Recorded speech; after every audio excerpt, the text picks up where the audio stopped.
اس کے لہجے کی سچائی پر نہ چاہتے ہوئے بھی جان کو یقین کرنا پڑا، اور یوں بھی وہ نہیں چاہتی تھی کہ گھر کی عزت اور گھر کا معاملہ لوگوں کی زبان تک آئے۔ اسی لیے انہوں نے نشا کو اس کے کمرے تک محدود ہو جانے کا حکم دیتے ہوئے جلد سے جلد اسد سے رابطہ کرنے کو کہا۔ کمرے میں آ کر وہ پھوٹ پھوٹ کر رو دی۔ اتنی تکلیف اسے اپنے چہرے پر پڑے تھپڑوں کے نشانات سے نہیں ہو رہی تھی جتنی ماریا کے پہنچائے گئے تکلیف دہ الفاظ سے۔ وہ تو اس کی دوست اور ہمراز تھی، بچپن سے وہ دونوں ساتھ تھے، تو ایسے کیسے وہ اس پر بد کرداری کا بڑا الزام لگا سکتی تھی؟ کیا وہ مجھے بالکل بھی نہیں جانتی تھی کہ میں ایسی ویسی لڑکی نہیں ہوں؟ دکھ تھا کہ بڑھتا ہی جا رہا تھا، اور اس نے ایک امید کے تحت موبائل پر پھر سے اسد کا نمبر ڈائل کیا، اور ہر بار کی طرح اس بار بھی وہی مایوس کن جواب تھا کہ وہ نمبر بند جا رہا تھا۔ اسد احمد، میں تمہیں ہرگز کبھی معاف نہیں کروں گی۔ تم نے مجھے سوالیہ نشان بنا کر رکھ دیا۔ سب کو صفائیاں دیتے دیتے تھک چکی تھی کہ اس نے کوئی بھی گناہ نہیں کیا، لیکن کوئی بھی اس کی بات پر یقین کرنے کو تیار نہیں تھا۔ اسے ایک رات کی سیاہی نے اس کی پوری زندگی کو اپنی لپیٹ میں لے لیا۔ اگر وہ ایک رات اس کی زندگی میں نہ آتی تو آج یوں اسے سب کے سامنے کٹہرے میں نہ کھڑا ہونا پڑتا۔ وہ ماریا کے کمرے میں آ گئی۔ ماریا نے اسے دیکھ کر نفرت سے منہ پھیر لیا۔ تم کیسے سوچ سکتی ہو کہ میں بد کردار ہوں؟ سچ تو یہ ہے کہ تمہارا بھائی جانے سے پہلے مجھ سے تعلق بنا کر گیا تھا۔ یاد کرو وہ دن جب سب لوگ شادی پر گئے تھے اور ہم تینوں گھر پر اکیلے تھے۔ یہ میرے نکاح کے 2 دن بعد کی بات ہے۔ نشا اسے یاد کرواتی ہوئی خود بھی اسی دن میں پہنچ گئی تھی۔ اس دن گھر پر کوئی بھی نہیں تھا اور سب لوگ گاؤں میں کسی رشتہ دار کی شادی پر گئے تھے۔ گھر پر وہ اسد اور ماریا ہی تھے۔ ماریا اور نشا کا بھی بہت دل تھا جانے کو، لیکن میجان کا کہنا تھا کہ چونکہ 2 دن پہلے ہی نشا کا نکاح ہوا ہے تو ابھی اسے گھر سے باہر نہیں نکلنا چاہیے۔ یہ اس کی وجہ سے ماریا کو بھی رکنا پڑا۔ اسد کے دوست کی شادی تھی اور وہ بھی وہیں پر تھا۔ گھر پر وہ دونوں اکیلی تھی اور ماریا اس سے ٹریٹ مانگ رہی تھی۔ نشا، اب تم میری بھابھی بن گئی ہو تو تمہیں مجھے ٹریٹ تو دینی ہوگی۔ نشا جواب میں برا سا منہ بنایا۔ میں کون سا خوشی سے بھابھی بن کر تمہارے سر پر سوار ہوئی ہوں؟ میرا بس چلے تو میں ابھی اسی وقت اس رشتے سے مکر جاؤں یا پلٹ جاؤں۔ ماریا جانتی تھی کہ وہ اس شادی پر دل سے خوش نہیں تھی۔ خاندان کی وجہ سے مجبور ہو کر اسے یہ نکاح کرنا پڑا، لیکن پھر بھی نشا کے منہ سے ایسے الفاظ سن کر اسے تکلیف ہوئی تھی۔ اسے سمجھاتے ہوئے کہنے لگی، دیکھو اب تم میرے بھائی کی بیوی بن چکی ہو۔ وہ مزاج کے سخت ضرور ہیں لیکن دل کے بہت اچھے ہیں۔ بہتر ہوگا کہ تم اس رشتے کو قبول کر لو۔ نشا نے جواب نہیں دیا اور کہا وہ جانتی تھی کہ وہ اپنے بھائی کی ہی حمایت کرے گی۔ کچھ دیر کی خاموشی کے بعد ماریا اچانک اٹھی اور پرجوش لہجے میں کہنے لگی کہ گھر پر کوئی بھی نہیں ہے۔ اسد بھائی بھی رات میں ہی کسی وقت واپس آئیں گے۔ نشا نے سوالیہ نظروں سے اسے دیکھا جیسے وہ پوچھ رہی ہو تو کیا کریں۔ ماریا اس سے اٹھاتے ہوئے کچن میں لے آئی تو ہم کوکنگ سکلز کو بروئے کار لاتے ہوئے کیک بنائیں گے۔ نشا نے ہاتھ اٹھا لیا۔ میں اس معاملے میں تمہارا کوئی ساتھ نہیں دے سکتی۔ پتہ بھی ہے کہ پچھلی بار بھی ہم دونوں سے گڑبڑ ہو گئی تھی اور تمہارے بھائی سے کتنی ڈانٹ پڑی تھی۔ ماریا نے اس کی خوشامد کرتے ہوئے کہا، میری پیاری اکلوتی بھابھی، مان لو نا میری بات۔ ویسے بھی بھائی گھر پر نہیں ہے اور ان کے آنے سے پہلے ہم کیک بنا کر کھا بھی لیں گے، کسی کو کچھ پتہ بھی نہیں چلے گا۔ اس کے بعد باہر کے کہنے پر نشا کو ہار ماننی ہی پڑی اور وہ دونوں کچن میں آ گئے۔ کام سے زیادہ ان دونوں کا فوکس سر لڑنے پر تھا اور یہ ہمیشہ ہی ہوتا تھا، اسی لیے ان دونوں کی کوئی اکٹھے کچن میں آنے ہی نہیں دیتا تھا۔ اس وقت بھی یہی ہوا۔ شور اور ہنگامے میں کب ان کی آواز اونچی ہو گئی دونوں کو پتہ ہی نہیں چلا، چونکہ دونوں ہی تب جب اسد چلاتی ہوئی آواز آئی، شٹ اپ، یہ کیا بدتمیزی مچائی ہوئی ہے تم دونوں نے؟ اور اس کے ساتھ ہی اس کے ماتھے پر آ کر انڈا پھوٹا تھا جو بدقسمتی سے نشا کے ہاتھ سے نکلا تھا۔ یہ سب اتنا اچانک اور ایک دم سے ہوا کہ کسی کو بھی سنبھلنے کا موقع نہیں ملا۔ اسد نے غصے سے ان دونوں کو دیکھا تو نشا کی جان ہی نکل گئی۔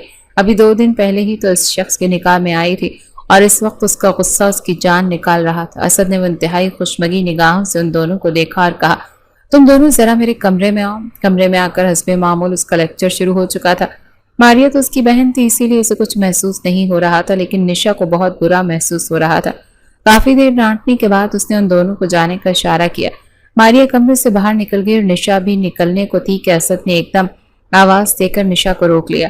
تم یہاں پر واپس آؤ۔ وہ ڈرتے ڈرتے دوبارہ اس کے سامنے آ کر کھڑی ہوئی تو وہ بولا، ابھی جو تم نے کارنامہ سر انجام دیا اسے صاف کرو۔ اس کا اشارہ اپنے ماتھے کی طرف تھا۔ نشا کی سانسیں اوپر نیچے ہونے لگی۔ رخصتی سے قبل اس کمرے میں اس کا داخلہ ممنوع تھا۔ تم نے سنا نہیں کہ میں نے کیا کہا؟ میرے چہرے سے یہ سب صاف کرو ابھی۔ وہ پھر سے دھاڑا تو جلدی میں نشا نے اپنے دوپٹے سے ہی اس کے چہرے کو صاف کرنا شروع کر دیا۔ نشا کی اتنی قربت پا کر اسد کے دل کی دھڑکنیں ایک دم سے تیز ہو گئی تھی۔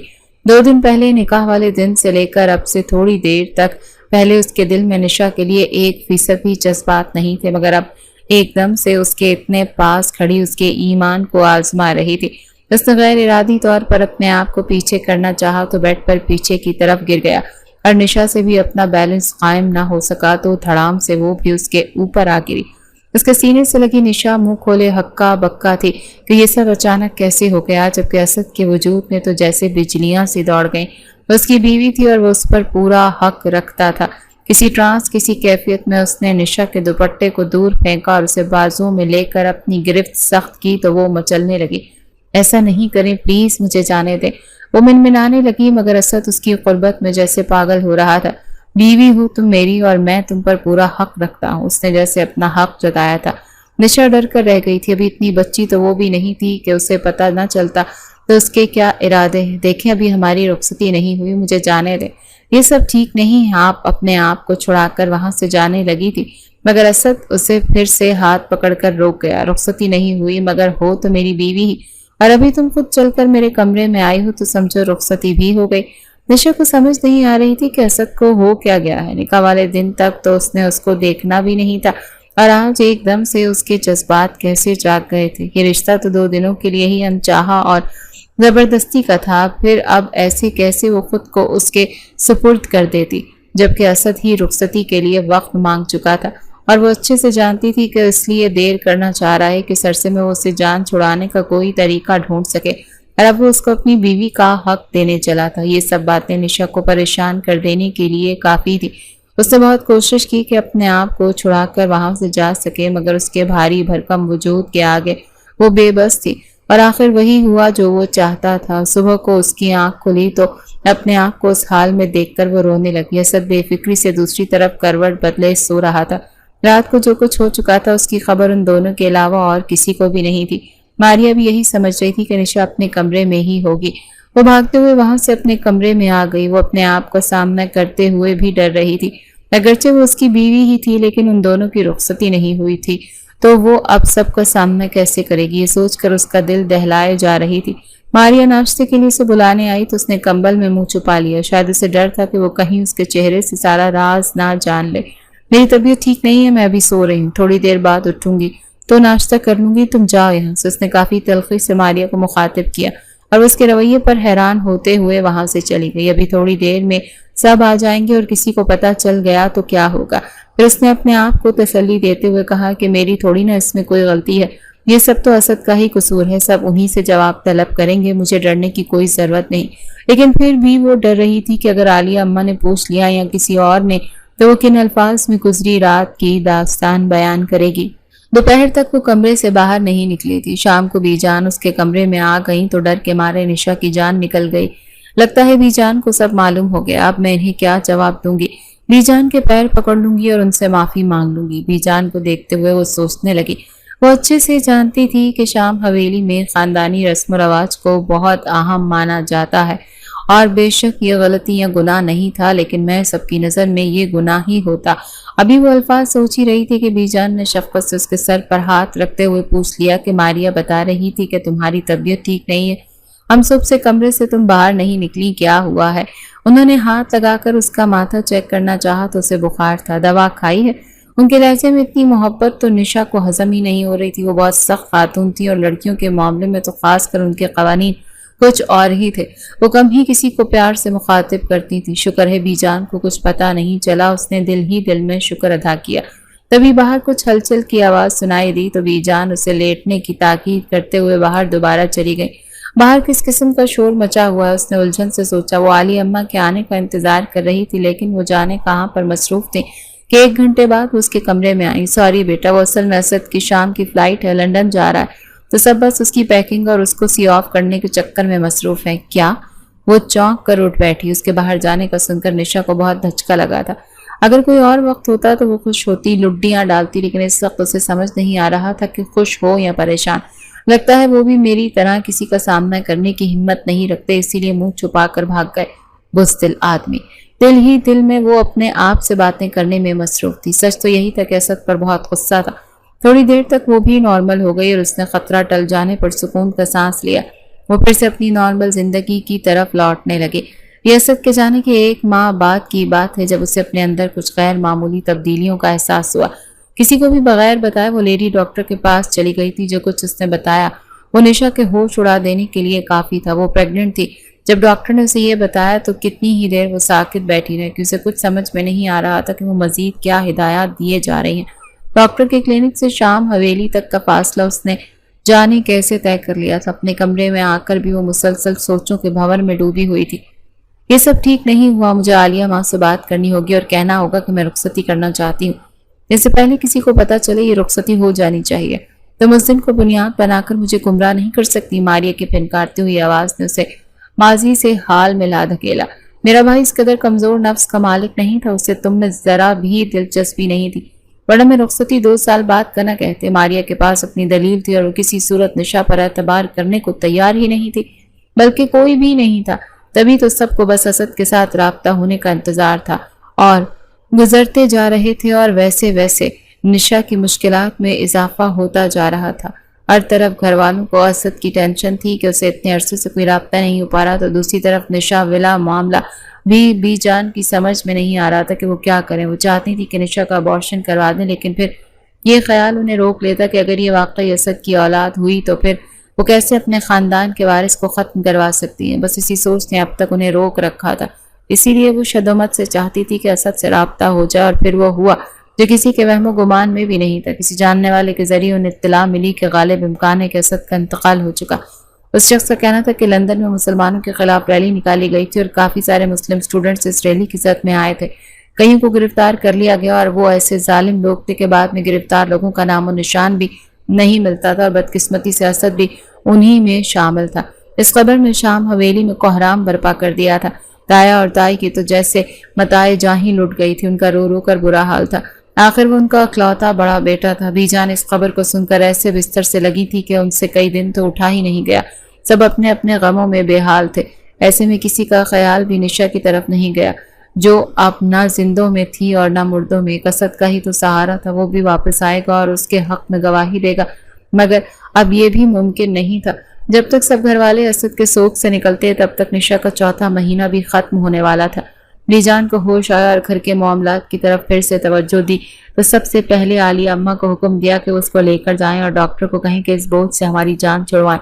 اور یہ بھی بی جان کی ہی عقل مندی تھی کہ انہوں نے اب تک گھر کے مردوں پر اس کی حالت کو عیاں ہونے نہیں دیا تھا۔ اگر یہ پہلے یا دوسرے مہینے کی بات ہوتی تو شاید نشا یہ ہونے دیتی، لیکن اب حمل کو 4 ماہ ہو چکے تھے اور اسے اپنے بچے سے محبت سی ہو گئی تھی، جس کے اندر ممتا جنم لینے لگی تھی۔ اس نے زور و شور سے انکار کر دیا کہ وہ ہرگز بھی ابارشن نہیں کروائے گی۔ ایک بار پھر سے عالیہ ماں کا ہاتھ اس کے اوپر اٹھا تھا۔ تم اور ہمیں کتنا رسوا کرنا چاہتی ہو، ابھی تک یہ بات خاندان تک نہیں پہنچی ہے، ورنہ سوچو کہ ہم ذلت و رسوائی کے کس گڑھے میں گر جاتے۔ تم نے تو ہمیں کسی کو منہ دکھانے کے لائق نہیں چھوڑا۔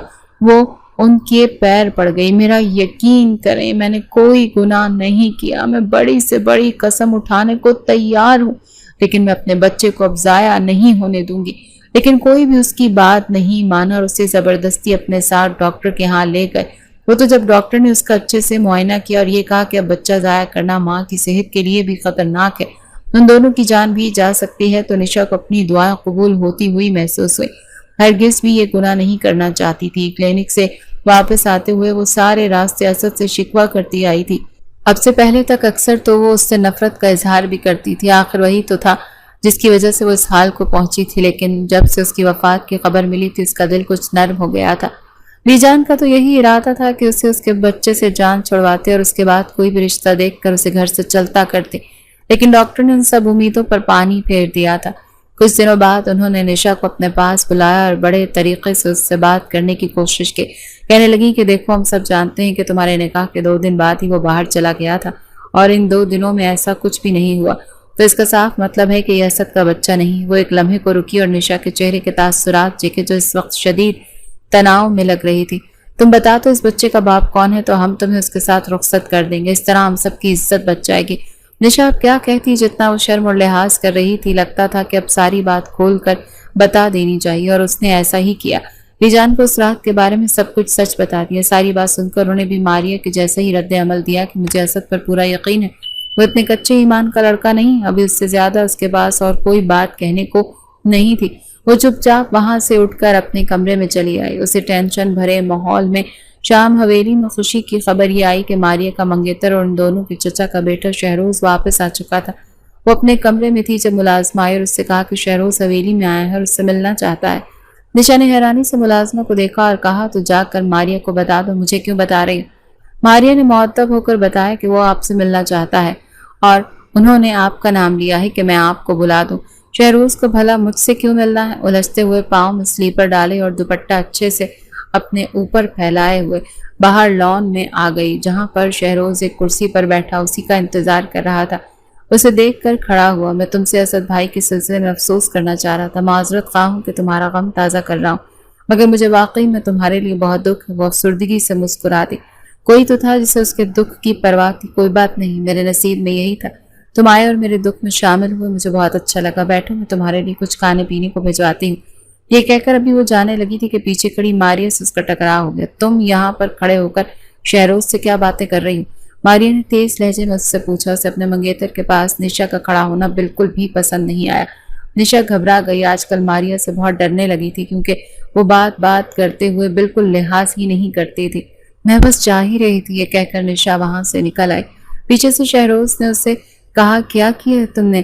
اسے سب سے کوئی سروکار نہیں تھا۔ اس کے خیال میں اب شہروز سے اگلی ملاقات اس کی شادی پر ہی ہوتی، لیکن یہ خیال بھی خیال ہی رہا۔ تایا جان نے شہروز اور ماریہ کی شادی کی بات کی تو چچا جان نے کوئی مثبت جواب نہیں دیا، اور یہ بات شام حویلی کے مکینوں کے لیے کچھ اچھا شگون نہیں رکھتی تھی۔ یہ سب اس کی نحوست ہے، اسی کی وجہ سے میرا رشتہ بھی خراب ہو گیا یا ٹوٹ جائے گا، دیکھ لینا آپ سب۔ ماریہ نے اس کی طرف انگلی اٹھا کر سب کے بیچ علل اعلان کہا۔ نشا اپنی جگہ شرمندہ سی ہوئی تھی اور اسے گھر کے معاملات کی بھی کم ہی خبر ہوتی تھی۔ شہروز نے کچھ وقت مانگا تاکہ وہ سوچ سمجھ کر فیصلہ کر سکے۔ تائی جان فکر مند سے ہوتے ہوئے کہہ رہی تھی کہ آپ آصف کو صاف صاف سمجھا دیں کہ اپنے بیٹے کو وہ اپنے طریقے سے یہ کہہ دے کہ اس کی اور میری ماریہ کی نسبت ٹھہر چکی ہے اور اب ان دونوں کی شادی ہو کر ہی رہے گی۔ تائی نے واضح اپنی بیٹی کا ساتھ دیا تھا، نشا کو اپنی پڑی تھی، اس لیے وہ سب سے دور ہی رہتی تھی، اور جس دن اس نے یہ خبر سنی کہ شہروز نے ماریہ سے شادی کرنے سے انکار کر دیا اور اس کی وجہ نشا ہے، تو وہ بوکھلا کر رہ گئی۔ ماریہ کسی بچھڑی ہوئی شیرنی کی طرح اس کے کمرے میں آئی اور اس کا گریبان پکڑ لیا تھا کہ آخر تم کب تک ہم سب کی خوشیاں کھاتی رہو گی؟ پہلے میرا بھائی اور اب شہروز۔ نشا کو اس کی بات سے تکلیف ہوئی اور وہ سمجھ نہیں پا رہی تھی کہ اس کو شہروز سے کیوں جوڑ رہی ہے۔ تم کہنا کیا چاہ رہی ہو؟ ماریہ کی آنکھوں میں اس وقت شرارے دوڑ رہے تھے۔ شہروز سے مجھ سے شادی کرنے سے انکار کر دیا اور وجہ تم ہو۔ اس نے کہا کہ وہ مجھ سے نہیں بلکہ تم سے شادی کرنا چاہتا ہے۔ نشا یہ سن کر ساکت کھڑی رہ گئی۔ وہ تو اس دن کے بعد سے شہروز سے ملی بھی نہیں تھی۔ ایک بار پھر سے پورے گھر کی حقارت بھری نظریں اس پر ہی تھی۔ سب یہی کہہ رہے تھے کہ اس نے شہروز کو پھنسایا ہے، جس کے اپنے جن کے بیچ اس نے ساری زندگی گزار دی، اور اب وہی اسے اتنا ٹف ٹائم دے رہے تھے۔ وہ کبھی سوچ بھی نہیں سکتی تھی یہ لڑکی اب مزید اس گھر میں رہی تو کبھی بھی یہ شادی نہیں ہونے دیں گی، اور کسی نہ کسی اس بارے میں خبر مل ہی جائے گی تو بہتر ہے کہ میں اسے رشیدہ کے پاس لاہور بھیج دو۔ بی جان نے اس کے بارے میں فیصلہ سنایا اور اسے دوسرے شہر اپنے رشتے کے ایک کزن رشیدہ خالہ کے یہاں بھیج دیا۔ شہروز سمیت سب کو یہی بتایا گیا کہ وہ مزید پڑھنے کے لیے لاہور گئی ہے۔ وہ سارا دن بستر پر پڑی دیواروں کو تکتی رہتی۔ اس کی ڈیلیوری کے دن قریب آ چکے تھے۔ یہ 9 ماہ اس نے جس اذیت اور تکلیف میں گزارے تھے یہ وہی جانتی تھی۔ عالیہ ماں اور بی جان نے اسے دوسرے شہر اسی لیے بھیج دیا تھا تاکہ وہاں پر ہی اس کی ڈیلیوری ہو اور کسی کو کان خبر نہ ہو۔ جس دن اسے اسپتال جانا تو اس دن اس نے رشیدہ خالہ اور بی جان کی بات نے اتفاقیہ طور پر سن لی تھی۔ بی جان کہہ رہی تھی جیسے ہی بچہ پیدا ہو تو فوراً اسے کسی یتیم خانے یا ایڈی سینٹر میں داخل کروائیں، اور یہ کام اتنی خاموشی سے ہونا چاہیے کہ نشا کو بھی نہ پتا چلے کہ اس کا بچہ کہاں پر ہے، بلکہ اسے یہ بتا دیا جائے کہ وہ پیدا ہوتے ہی مر گیا۔ یہ سب سن کر نشا کا دل کانپ کر رہ گیا۔ اس کے خلاف اتنی بڑی پلاننگ ہو رہی تھی۔ ایک پرائیویٹ اسپتال میں اس کی ڈیلیوری ہونی تھی، لیکن اب وہ وہاں پر ہرگز بھی نہیں جا سکتی تھی۔ اس نے چپ چاپ سامان سمیٹا اور خاموشی سے وہ گھر ہی چھوڑ دیا۔ وہ سرکاری اسپتال چلی آئی تھی۔ درد کی انتہا تھی۔ اس کا کیس کوئی بھی لینے کو تیار نہیں تھا کیونکہ وہ اکیلی تھی اور معاملہ خراب تھا۔ تھک ہار کر وہ اسپتال کے گیٹ کے پاس نڈھال ہو کر بیٹھ گئی۔ اسپتال سے اندر داخل ہوتا اسد چونک کر رہ گیا۔ نشا کو اس حال میں دیکھ کر اس کے سر پر تو جیسے ساتوں آسمان پھٹ پڑے تھے۔ یہ یہاں سرکاری اسپتال میں اس حالت میں وہ بے ہوش ہونے کے قریب تھی۔ اسد کو سامنے دیکھ کر حیرت کے مارے اس کی آنکھیں پھٹنے کے قریب ہو گئی۔ نشا نے اس کے آگے ہاتھ جوڑ دیے۔ میرے بچے کو بچا لو، اور اتنا کہہ کر وہ بے ہوش ہو گئی۔ اسد کو سب بھول گیا کہ اس اسپتال میں کس کام سے آیا تھا۔ اس نے جلدی سے اسے گاڑی میں ڈالا اور شہر کے ایک بڑے پرائیویٹ ہسپتال میں لے آیا۔ نشا نے ایک خوبصورت سے بیٹے کو جنم دیا جو ہو بہو اسد کی کاپی تھا۔ اسے ہرگز بھی نشا کی پریگننٹ ہونے کی خبر نہیں تھی، ہوتی بھی کیسے؟ اس نے تو سب سے ایسا تعلق توڑا کہ پھر واپس سے کسی کی خبر ہی نہ لی۔ اس دن نشا سے تعلق بنانے کے بعد صبح جب وہ سو کر اٹھا تو وہ جا چکی تھی۔ اسد کو پشیمانی ہوئی کہ حد نہیں، اسے خود پر یقین نہیں آ رہا تھا کہ وہ کیسے ایسے اپنا کنٹرول کھو سکتا ہے۔ نشا جس قدر رو رہی تھی، تڑپ رہی تھی، اسے پورا یقین تھا کہ وہ سب کو بتا دے گی۔ بچپن سے لے کر اب تک اس نے اپنا جو امیج بنا رکھا ہے وہ خراب ہو جاتا۔ سب میرے بارے میں کیا سوچیں گے، یہ سوچ سوچ کر اس کا دماغ پاگل ہوئے جا رہا تھا۔ اس نے ایمرجنسی میں اپنی ٹکٹ بک کروائی اور وہ ملک سے اور سب لوگوں کو چھوڑ کر باہر آ گیا۔ باہر آ کر بھی اسے سوچ میں اس کا پیچھا نہیں چھوڑا، اور اب تک تو سب کو پتہ چل گیا ہوگا۔ وہ سب کے سوالوں کا کیا جواب دے گا اور سب کی نظروں کا کیسے سامنا کرے گا؟ ایک اچھا ہونے کا ٹیگ جو اس پر لگا ہوا تھا وہ اتر جاتا۔ کچھ دن تک تو رابطے میں رہا، لیکن پھر جب ایک دن بی جان نے کہا کہ وہ اس سے ضروری بات کرنا چاہتی ہیں تو وہ گھبرا گیا۔ اسے یہی لگا کہ نشا نے ان سب کو بتا دیا ہے۔ وہ نہیں چاہتا تھا کہ اس سب سے سوال و جواب ہوں، اس لیے اس نے اپنا نمبر ہی بند کر دیا۔ یہ خوف اسے ذہنی طور پر مسلسل ڈسٹرب کر رہا تھا اور اس کو پکا یقین تھا کہ نشا نے سب کو بتا دیا ہے اور اب سب اسے کبھی معاف نہیں کریں گے۔ وہ ان سب کی نظروں میں اپنے لیے نفرت اور حقارت نہیں دیکھنا چاہتا تھا، اپنے لیے مذاق اڑاتی نظریں نہیں دیکھ سکتا تھا۔ اسی لیے اس نے سوچ لیا تھا کہ وہ ان سب سے دور ہو جائے گا، کم سے کم اتنے عرصے کے لیے کہ وہ اپنے آپ کو سنبھال سکے اور دوبارہ سب کا سامنا کرنے کو تیار ہو سکے۔ اگرچہ اس نے جو کیا وہ گناہ نہیں تھا، لیکن وہ اپنے خاندان کو اچھے سے جانتا تھا۔ ان کی نظروں میں تو یہ گناہ ہی ہوتا۔ اس پل وہ صرف اپنا سوچ رہا تھا۔ نشا کے بارے میں تو اس کا یہی خیال تھا کہ اس سے سب ہمدردی مل رہی ہوگی اور اس کے ساتھ زبردستی ہوئی۔ کچھ عرصہ تو یوں ہی گزر گیا، پھر اپنے ایک دو جاننے والوں کی مدد سے اسے پتہ چلا کہ اس کا رابطہ نہ کرنے کی وجہ سے سب پریشان ہو رہے ہیں۔ اس نے یہی کہلوا بھیجا کہ اس کا کوئی پتہ نہیں وہ زندہ ہے یا نہیں۔ وہ نہیں چاہتا تھا کہ سب نے اس کے واپس آنے کی یا امید لگا لیں۔ وہ جب سمجھتا کہ اب وہ سب سوالوں کا سامنا کرنے کو تیار ہے تب وہ واپس چلا جاتا۔ 9 ماہ کے عرصے میں اس نے وہاں سوائے ذہنی اذیت کے اور کچھ نہیں جھیلا۔ اپنے کچھ دوستوں کے مشورے سے وہ پاکستان واپس چلا آیا تھا کہ تھوڑا ماحول بدلے تو شاید اس کا ذہن بھی فریش ہو جائے۔ وہ نشا کو دیکھنے کی خاطر ہی پاکستان چلا آیا۔ لاہور ایئرپورٹ سے اترا تو کسی جاننے والے نے کہا کہ اس کے ایک عزیز کو کچھ رقم دیتا ہوا جو کہ سرکاری اسپتال میں ایڈمٹ تھا۔ اس کام کی غرض سے وہ اسپتال میں آیا تھا اور وہاں نشا کو دیکھ کر اسے سب بھول گیا۔ نرس نے جب بچہ اس کے ہاتھ میں تھمایا تو وہ سمجھ نہیں پائے کہ خوشی کا اظہار کرے یا افسوس کا۔ اس اچانک سے ملنے والے تحفے کے بارے میں تو اس نے کبھی سوچا بھی نہیں تھا۔ نشا کو ہوش آیا تو سب کو اپنے سامنے دیکھ کر وہ دنگ رہ گئی۔ اسے اپنے 9 ماہ کی سب تکلیفیں یاد آ گئیں تو وہ نفرت سے منہ پھیر کر رہ گئی۔ یہی شخص تو ذمہ دار تھا۔ چلو گھر چلے۔ 2 دن بعد اسے چھٹی ملی تو اسد نے اپنا ہاتھ اس کے آگے کرتے ہوئے کہا۔ وہ ہرگز بھی اس گھر میں واپس نہیں جانا چاہتی تھی، لیکن اسے اپنی سچائی بھی تو ثابت کرنی تھی۔ ایک بار تو جانا بنتا تھا۔ اسد کا ہاتھ جھٹک کر وہ خود ہی کھڑے ہونے کی کوشش کرنے لگی تو کھڑا نہیں ہوا گیا۔ گرنے لگی تو اسد نے جلدی سے اسے بازوؤں میں تھام لیا۔ وہ اسے گاڑی تک یوں ہی لایا تھا۔ شام حویلی میں گاڑی سے اترتی نشا کو دیکھ کر بی جان کا پارا ہائی ہوا۔ انہیں پتہ چل گیا تھا کہ وہ وہاں سے بھاگ گئی اور 3-4 دن سے اس کی کوئی خبر نہیں تھی۔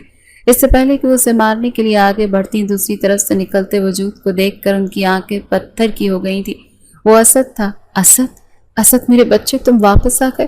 بھاگتے ہوئے انہوں نے جا کر اسد کو گلے سے لگا لیا۔ ارے عالیہ، نصرت، ماریہ، کہاں ہو تم سب؟ آ کر دیکھو تو کون آیا ہے۔ وہ اونچی اونچی آوازیں دینے لگی۔ سبھی بھاگتے ہوئے باہر آئے اور اسد کو دیکھ کر ان سب کا ری ایکشن بھی وہی تھا۔ کسی کو اپنی آنکھوں پر یقین نہیں آ رہا تھا کہ جس کے لوٹ آنے کی امید ان سب نے ختم کر دی تھی وہ زندہ سلامت و ٹھیک ٹھاک ان کے سامنے کھڑا تھا۔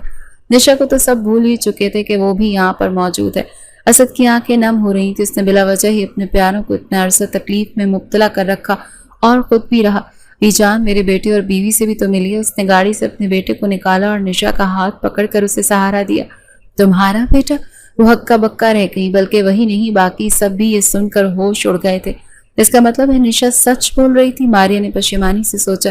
کیا تم سچ کہہ رہے ہو؟ یہ ماں تمہارا ہی بیٹا ہے؟ بی جان نے لرزتی آواز میں پوچھا تو اسد نے ہاں میں سر ہلا دیا۔ میں صدقے جاؤں، میرے گھر کے 2 وارث آئے ہیں۔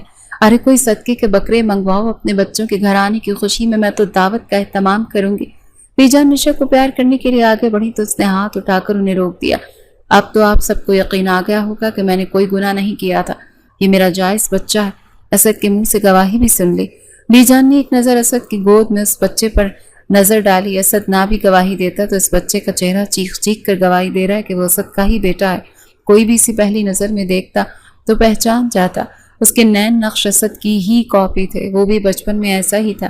میری بچی، ہم سب کو معاف کر دینا، ہم غلط تھے۔ عالیہ اماں اس کو گلے لگانے لگی مگر نشا نے انہیں پیچھے کر دیا۔ میں بس یہی چاہتی تھی کہ آپ لوگوں کو میری سچائی پر یقین آ جائے، اور اب سچ اور جھوٹ کا پتہ چل ہی گیا ہے تو میرا اب یہاں پر کوئی کام نہیں ہے۔ لائیں میرا بچہ، مجھے واپس کریں، میں یہاں سے جا رہی ہوں۔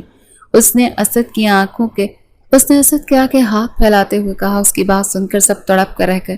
تائی جان کیسے اپنے پوتے کو اب خود سے جدا کر سکتی تھی؟ دیوار بن کر اس کے آگے کھڑی ہو گئی۔ نہیں، میں اپنی بہو اور پوتے کو کہیں بھی جانے نہیں دوں گی۔ ان کے لہجے میں پیار امٹ رہا تھا اور نشا کو ان سب سے نفرت محسوس ہو رہی تھی۔ جب وقت تھا تو کسی نے اس پر یقین نہیں کیا اور آپ سب محبتیں لٹا رہے ہیں۔ نشا میری بچی، تجھے تیرے بچے کا واسطہ، اندر آ جا، بیٹھ کر بات کرتے ہیں، میں تمہیں کہیں جانے نہیں دوں گی۔ عالیہ ماں نے اس کے آگے ہاتھ جوڑ دیے تھے۔ کمرے میں آ کر اس نے اپنے آپ کو بند کر لیا تھا۔ اسے اپنے ان خونی رشتوں کی شکلیں دیکھنے کا بھی دل نہیں کر رہا تھا۔ ان کی معافی بھی اب کسی کام کی نہیں تھی۔ اسد کو سب کی زبانی معلوم ہوا کہ 9 ماہ میں نشا پر کیا گزری تو وہ شرمندگی کے مارے کچھ بول ہی نہیں پایا۔ اسے اپنے آپ پر سخت غصہ آ رہا تھا کہ اس کی وجہ سے ایک معصوم کی زندگی اجیرن ہو گئی تھی۔ بابا اور تایا کو اب جا کر سارے معاملے کی خبر ہوئی تھی۔ سب کی اچھے سے خبر لینے کے بعد وہ نشا کے پاس چلے آئے تھے۔ وہ اپنے باپ کے گلے لگ کر رو پڑی۔ باپ کو اپنی کاروباری مصروفیات میں اتنا بھی مصروف نہیں ہونا چاہیے کہ اولاد سے ملنے کے لیے بھی اس کے پاس وقت نہ ہو۔ وہ نہ چاہتے ہوئے بھی شکوہ کر بیٹھی۔ اس نے سوچا یہ اچھا ہی ہوا کہ ان دونوں کو تب کچھ بھی معلوم نہیں تھا، ورنہ اگر سب کے ساتھ ساتھ مجھے ان کی نفرت بھری نظروں کا بھی سامنا کرنا پڑتا تو شاید میں مر ہی جاتی۔ بابا اور تایا نے اسے خوب سا پیار کیا اور اسد سمیت سب کو معاف کرنے کی بھی تلقین کی، مگر نشا کا دل پتھر کا ہو چکا تھا۔ وہ کمرے میں آیا تو نشا نے منہ پھیر لیا۔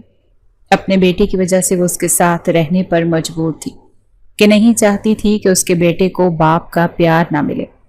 اسد نے اس کے ہاتھ تھام کر لبوں سے لگائے۔ میرے پاس بس کہنے کے لیے یہی ہے کہ مجھے معاف کر دو۔ نشا نے خاموشی سے ہاتھ پیچھے کر لیے۔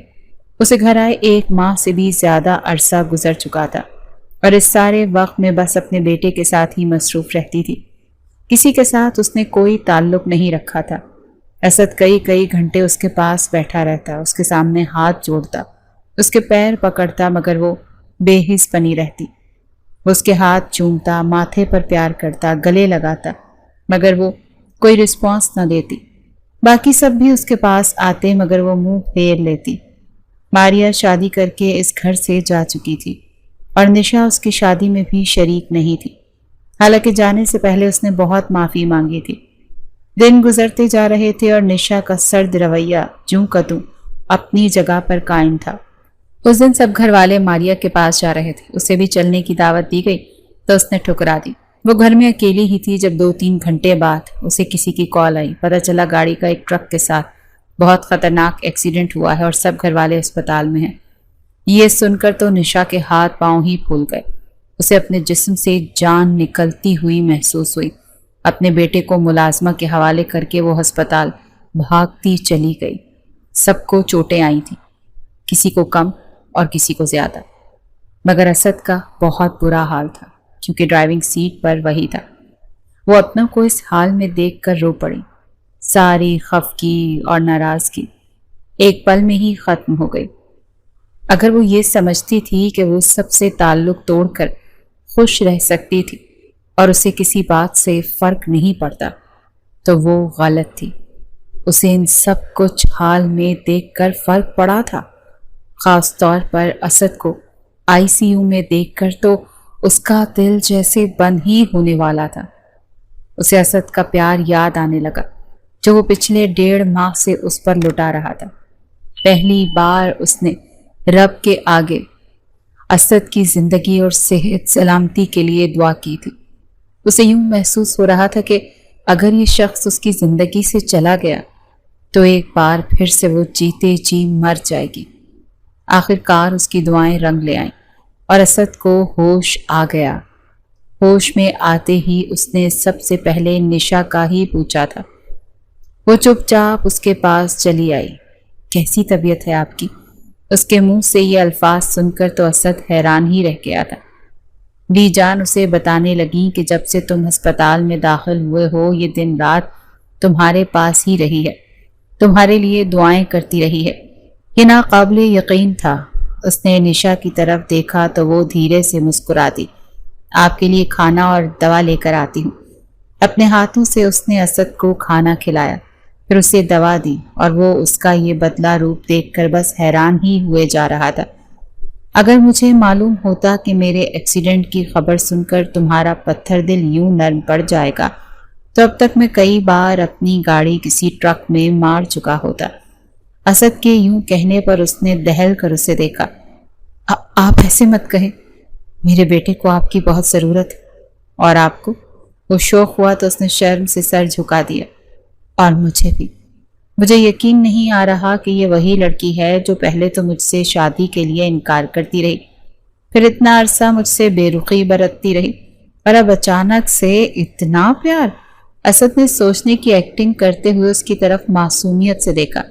چلیں اب بس باتیں مت کریں اور خاموشی سے لیٹ جائیں۔ وہ گھبرا کر باہر چلی آئی۔ اس نے خود بھی نہیں سوچا تھا کہ وہ اسد سے اتنا اٹیچ ہو جائے گی کہ اس کی دوری کا تصور ہی جان لیوا ہو جائے گا۔ وہ ڈسچارج ہو کر گھر آ گیا تھا۔ سب اس کے ارد گرد جمع تھے مگر وہ کہیں نظر نہیں آ رہی تھی۔ کمرے میں گیا تو وہ شاید تیار ہو رہی تھی۔ اسے دیکھ کر وہ جھینپ سی گئی۔ میں باہر آنے ہی والی تھی۔ اسد نے پیچھے سے آ کر اس کو گلے لگایا، اس کے کاندھے پر سر رکھ کر بولا، اب باہر جانے کی ضرورت نہیں، بس یوں ہی میری نظروں کے سامنے رہو۔ اس کی محبت باش نظریں نشا کو شرمانے پر مجبور کر رہی تھی۔ اس نے پیچھے مڑ کر اس کے سینے پر سر رکھ لیا۔ وہ آگے بڑھنے کا فیصلہ کر چکی تھی۔ اگر اس نے کڑوا وقت دیکھا تھا تو وہ بھی کم تکلیف میں نہیں رہا تھا۔ اس نے ایک نظر اپنے بیٹے کو دیکھا۔ اس کی زندگی اب مکمل تھی۔ اسد نے اسے مزید زور سے خود میں بھینچ لیا۔ وہ خوش تھا کہ آخر کار سب ٹھیک ہو گیا اور نشا کا دل نرم پڑ گیا۔ میں سوچ رہا ہوں کہ ہمیں ایک بہت بڑے ولیمے کا فنکشن کر لینا چاہیے۔ اس نے نشا کے بالوں میں منہ چھپاتے ہوئے سرگوشی کی تو وہ کھل کھلا کر ہنس دی۔ ایک بچے کے ساتھ؟ وہ بھی ہنس دیا۔ ہاں، اپنے بچے کے ساتھ۔ ہمارا ولیمہ اور اس کا عقیقہ۔ وہ دونوں ہنس دیے اور باہر موجود سب لوگ ان کی ہنسی کی آواز سن کر خوش ہو گئے تھے۔ شام حویلی کی رونقیں لوٹ آئی تھیں۔